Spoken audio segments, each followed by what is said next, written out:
Oke, selamat datang di ulasan materi kali ini. Hari ini kita bakal ngebedah sesuatu yang jujur aja sering bikin kita pusing tujuh keliling. Yap, inflasi. Tapi tenang, kita akan melihat gimana prinsip-prinsip ekonomi dari masa lampau yang ternyata sangat terstruktur bisa bantu kita ngadepin masalah finansial zaman now ini. Terus terang, wajar banget kalau Anda nanya, kenapa sih harga-harga ini naik terus? Bisa nggak sih di-stop? Inflasi ini rasanya kayak pajak siluman ya kan? Diam-diam menggerus daya beli dan dompet kita tiap bulan. Tapi kabar baiknya, dari literatur yang kita pelajari ternyata memang ada cara-cara sistematis kok untuk ngelawan balik. Nah, agenda kita hari ini cukup padat nih. Mulai dari bagian pertama, memahami akar inflasi, lalu kedua, konsep harga yang adil, lanjut ke bagian tiga, anatomi kegagalan pasar, keempat, tentang pengawas dan regulasi harga, sampai yang terakhir, bagian kelima, solusi makro dan ziswaf. Kita langsung masuk aja ke bagian pertama, memahami akar inflasi, atau membongkar kenapa harga-harga pada naik.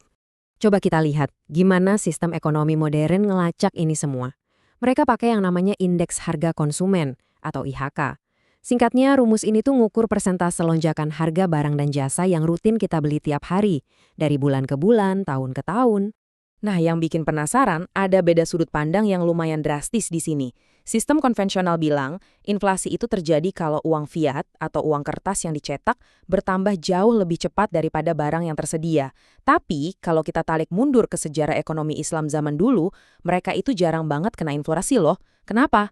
Karena mereka pakai mata uang yang punya nilai intrinsik yang jelas, kayak dinar emas dan dirham perak. Mata uang mereka stabil, nggak sekedar kertas yang nilainya bisa dimainkan. Oke, lanjut ke bagian 2, konsep harga yang adil. Alias, gimana sih cara kita nentuin harga yang pas? Kalau kita perhatikan literaturnya, sistem Islam itu sebetulnya sangat mendukung pasar bebas. Pasar yang bergerak sesuai supply dan demand alami. Tujuannya apa?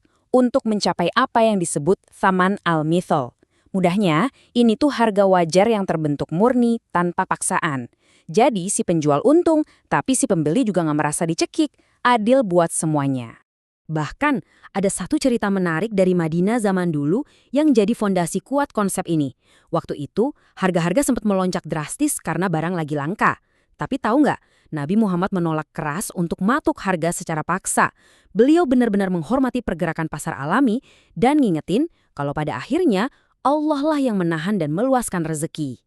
Kita sampai di bagian 3, anatomi kegagalan pasar atau siapa aja sih penjahat-penjahat di pasar ini?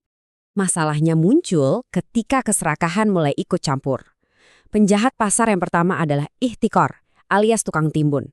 Orang-orang ini sengaja borong barang saat lagi murah, disembunyiin sampai barangnya langka, terus baru dijual pas masyarakat lagi butuh-butuhnya. Tentunya dengan harga yang gak masuk akal. Bikin emosi kan? Penjahat kedua namanya talaki rukban. Kalau pakai bahasa sekarang, ini tuh mafia tengkulak. Jadi, mereka sengaja nyegat petani atau produsen dari desa sebelum masuk ke pasar kota. Tujuannya, buat ngakalin info harga. Petani dibohongin supaya mau jual hasil panen mereka dengan harga miring yang benar-benar nggak adil. Terakhir dari kelompok ini ada yang namanya Najashi. Anda tahu kan review palsu atau bot yang suka ngebit di lelang online? Nah, ini versi zaman dulunya. Sekelompok orang pura-pura nawar barang dengan harga super tinggi biar orang lain ikutan panik buying. Konsumen asli jadi ketipu dan akhirnya beli dengan harga yang udah digoreng habis-habisan. Nah, untuk ngelawan trik-trik kotor itu, kita masuk ke bagian 4, pengawas dan regulasi harga, sang wasit di dalam pasar. Gimana cara pengawasan ini bekerja? Ada satu kisah sejarah yang keren banget soal ini. Suatu hari, Khalifah Umar bin Khattab ngeliat ada pedagang yang ngejual kismis jauh di bawah harga pasar. Awalnya, beliau nyuruh pedagang itu naikin harga biar nggak merusak pasar pedagang lain. Tapi setelah dipikir-pikir, Khalifah Umar sadar kalau itu terlalu ikut campur urusan pribadi pedagang. Akhirnya perintah itu dicabut secara diam-diam dan beliau lebih memilih ngasih imbauan moral secara personal. Sangat elegan ya pendekatannya. Nah, dari perbandingan pemikiran ini, kita bisa lihat kalau pandangan para ulama ternyata dinamis banget. Ulama-ulama awal sangat menjaga kebebasan pasar dan menolak campur tangan harga. Tapi, seiring berjalannya zaman, tokoh seperti Ibnu Taimiyah melihat realita baru. Beliau berpendapat kalau kondisi udah ekstrim dan spekulan mulai nyekik masyarakat, pemerintah itu wajib banget turun tangan buat ngatur harga. Intinya, keselamatan publik harus dilindungi. Buat mastiin pasar tetap bersih, negara ngebentuk lembaga khusus yang namanya Hisbah. Anggap aja ini kayak polisi pelindung pasar, Neng. Ada 4 pilar nih di sini. Tapi bintang utamanya adalah sang muhtasid. Petugas independen ini tiap hari patroli keliling pasar, ngecek semua pelaku ekonomi. Kalau ada yang ketahuan curang, kayak nipu timbangan atau nimbun barang, mereka punya kuasa penuh buat nindak. Mulai dari diedukasi, ditegur keras, sampai disita asetnya kalau emang udah kebangetan. Sekarang kita masuk ke bagian terakhir, bagian kelima. Solusi makro dan ZSWAF, perisai pelindung ekonomi kita secara luas.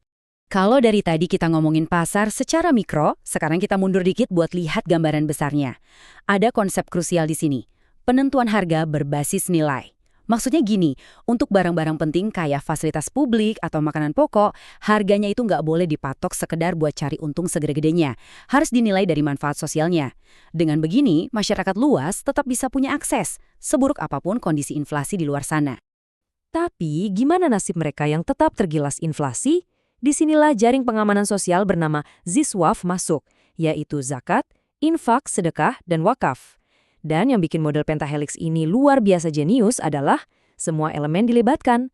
Pemerintah bikin aturan yang adil, kampus nyediain data riset, lembaga amal ngasih bantuan, warga lokal saling jaga, dan media ngasih info yang transparan. Semuanya benar-benar terhubung dan bahu-membahu jadi satu ekosistem raksasa. Oke, sebelum kita sudahi ulasan materi kita hari ini, saya mau ngajak Anda ngelakuin satu pergeseran pola pikir yang wajib banget kita terapin kalau beneran mau ngelawan inflasi. Coba deh, tanyakan secara jujur ke diri Anda sendiri. Selama ini, pas kita belanja, itu murni karena kita butuh atau cuma menuruti keinginan dan hawa nafsu sesaat? Ingat ya, sikap ngerem dan gak boros itu sebenarnya pertahanan pertama yang paling kuat dari diri kita sendiri. Coba deh direnungkan ya. Terima kasih udah nemenin saya bahas topik ini dan sampai jumpa di ulasan menarik berikutnya.